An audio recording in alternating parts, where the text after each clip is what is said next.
市场传来3消息，其中一条让人惊叹不已，另外2条消息将对行情走势以及香港板块产生影响。鱼哥赶紧来给朋友们提个醒。大家好，欢迎收看股海鱼哥。你现在看到的是8月7号周四早评。有人刷到我视频的朋友，如果觉得鱼哥讲的还不错，可以点赞加关注支持一波，非常感谢。消息1，机器人产业盛宴开启，8月重磅大事一览。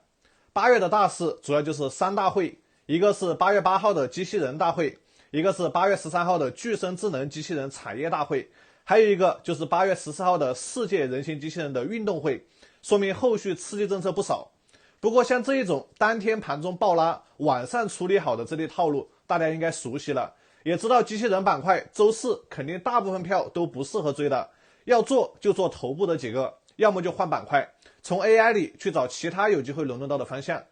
消息2，财新爆料，量化私募机构与券商之间存在利益输送问题。这个消息挺敏感的，鱼哥没有办法大力解读，只能告诉大家，公私募和券商之间的合作关系那是有相当的历史了，绝对不是近期才出现的。所以有想选择去这类机构代替自己炒股的，自己还是需要搞清楚这其中的猫腻后再做决定。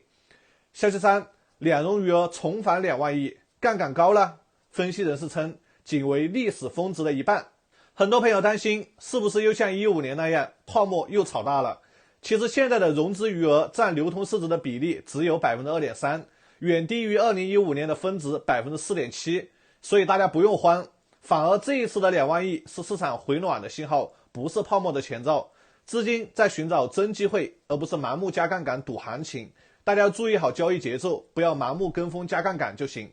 接下来简单讲一下市场。指数方面，沪指收盘差一点就再创新高，而创业板表现则稍微弱一些。或许在上尾等情绪标的退潮之后，在市场量能恢复之后，市场的资金会重新回到炒大市值容量票这条路上来。情绪上，周三在上尾的带领下，有一部分筹码结构不佳的高标直接选择了跳水，而一些筹码结构好的尾盘也出现了回落。可以预料到的是，如果上尾在周四出现进一步扩大负反馈的话，这些高标有概率会进一步调整。